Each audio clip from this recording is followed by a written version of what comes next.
অনুপ্রেরণার আরেক নাম আমাদের মেহেরপুর জেলা।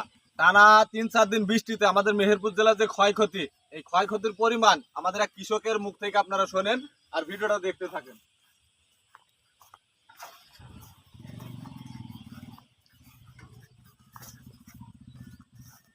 আসসালামু আলাইকুম। ওয়ালাইকুম আসসালাম। টানা 3-4 দিন বৃষ্টিতে যে কৃষকদের কি পরিমাণ ক্ষতি, এই ক্ষতির মাধ্যমটা আপনি আমাদের ভিডিওর মাধ্যমে দর্শককে জানান।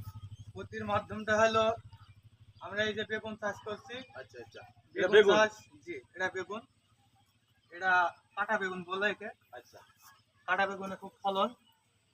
এই যে এই ক্ষয়ক্ষতিটা পানি ভিডিওর মাধ্যমে দেখাও। বৃষ্টি হওয়ার আগে ফুলগুনা ভালো ছিল। বৃষ্টি হয়ে এই ফুলগুনা আমার সব পচি নষ্ট হয়ে মাটিতে পড়ে গেছে। আপনারা শুনলেন আপনাদের মেহেরপুর জেলার এক কৃষক ভাইয়ের মুখ থেকে যে টানা 3-4 দিন বৃষ্টি হওয়ার কারণে তার বেগুনের যে ক্ষয়ক্ষতি, এই ক্ষয়ক্ষতি তার পুষি উঠতে কমসে কম এখনো 2 থেকে 3 মাস টাইম লাগবে।